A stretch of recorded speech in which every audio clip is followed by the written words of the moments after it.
आखिर क्यों छुपाई गई यजीद की वो सच्चाई जो 99% मुसलमान नहीं जानते? क्या इसलिए क्योंकि हकीकत इतनी दर्दनाक है कि सुनकर रूह कांप जाए? आज हम आपको बताएंगे वो कड़वी सच्चाई जिसे इतिहास के पन्नों से मिटा दिया गया, जिसे मजहबी चादर से ढक दिया गया। यजीद, जिसने करबला की जमीन को खून से रंगा, सिर्फ हुसैन नहीं, इंसानियत का कत्ल किया। मगर उसकी असलियत पर चुप्पी क्यों? क्या डर है इस सच्चाई से?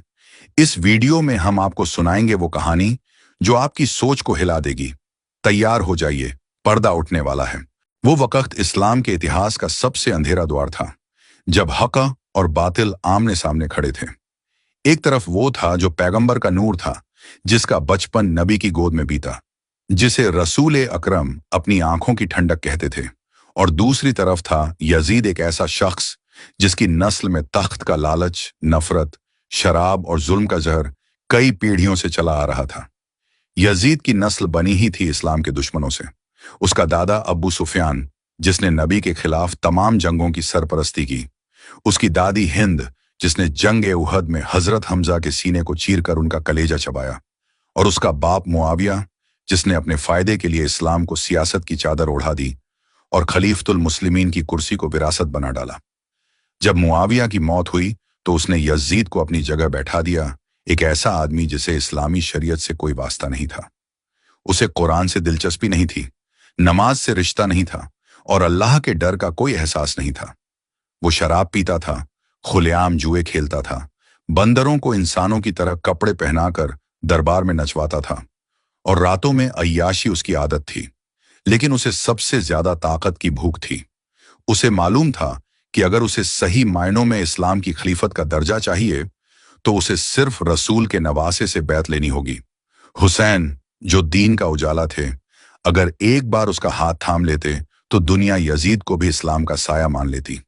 और यही बात यजीद के लिए सबसे जरूरी थी। मगर इमाम हुसैन जानते थे कि यह सिर्फ बैत नहीं थी, यह इस्लाम को गिरवी रखने की बात थी। अगर उन्होंने झुककर हां कह दिया तो सारा इस्लाम बर्बाद हो जाता। उस दिन से हलाल और हराम की पहचान मिट जाती, जुल्म को मजहब कह दिया जाता। यही वजह थी कि हुसैन ने कहा, मुझ जैसा शख्स यजीद जैसे फासिक, फाजिर, शराबी और काफिर के हाथ पर कभी बैत नहीं करेगा। हुसैन का इनकार यजीद को बर्दाश्त नहीं हुआ। उसके लिए यह सिर्फ एक मना करना नहीं था, यह उसके तख्त और उसकी ताकत की तौहीन थी। यजीद जानता था कि अगर हुसैन खड़े रह गए तो उसकी गद्दी नहीं टिकेगी, इसलिए उसने तय कर लिया कि हुसैन को या तो झुकाना है या मिटा देना है। मगर हुसैन कोई आम इंसान नहीं थे, वो नबी की नजर का चमन थे। उनके अंदर वो रूह थी जो सिर्फ अल्लाह के लिए जीती थी और सिर्फ उसी के लिए मरती थी। वो जानते थे कि उनकी शहादत से ही दीन को जिंदा किया जा सकता है, और यही वजह थी कि उन्होंने मक्के से रवाना होकर करबला की तरफ रुख किया। यजीद ने करबला के मैदान को खून का दरिया बना दिया। वो समझता था कि हुसैन को कत्ल करके वो सदा के लिए कामयाब हो जाएगा।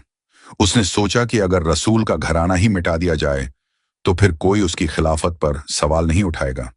लेकिन उसे क्या मालूम था कि हुसैन का कत्ल उसकी हार की शुरुआत होगी।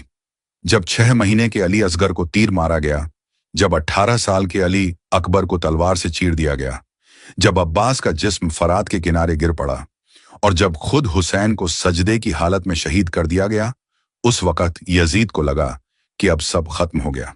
मगर उसे नहीं पता था कि अब उसकी बर्बादी शुरू हुई है। हुसैन को कत्ल करना आसान था, लेकिन हुसैन को मिटाना नामुमकिन। करबला के बाद यजीद ने सोचा था कि बस अब कोई नहीं बचेगा जो हुसैन का नाम लेगा। मगर वो भूल गया था कि रसूल की बेटी की औलाद में जैनब भी है। वो जैनब जो बगैर पर्दे के काफिरों के दरबार में खड़ी होकर यजीद को उसके तख्त पर ललकारेगी। वो जैनब जो कहेगी, ऐ यजीद, तू समझता है कि तूने हमें शर्मिंदा कर दिया? नहीं, हमने अल्लाह के रास्ते में अपनी जानों का सौदा किया है और हमारी कुर्बानी कभी बेकार नहीं जाएगी। यजीद को ताकत चाहिए थी, लेकिन हुसैन को हक चाहिए था। यजीद को गद्दी प्यारी थी, हुसैन को रब की रजा। यजीद ने अपने लिए जन्नत को बेचा, हुसैन ने अपनी जन्नत को मिटाकर उम्मत के लिए दीन बचाया। आज सदियों बाद भी लोग यजीद का नाम लानत के साथ लेते हैं। उसके महल उजड़ चुके हैं, उसकी याद मिट चुकी है। मगर हुसैन, वो हर दिल में जिंदा है, हर मजलिस में, हर मातम में, हर आंसू में बसते हैं।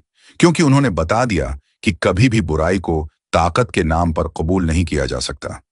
अगर हुसैन झुक जाते तो आज इस्लाम सिर्फ नाम का मजहब रह जाता, मगर उन्होंने कुर्बानी दी अपने बेटों की, भाइयों की, साथियों की, ताकि आज हम और आप ला इलाहा इल्लल्लाह कह सकें बिना किसी जालिम की बैत के।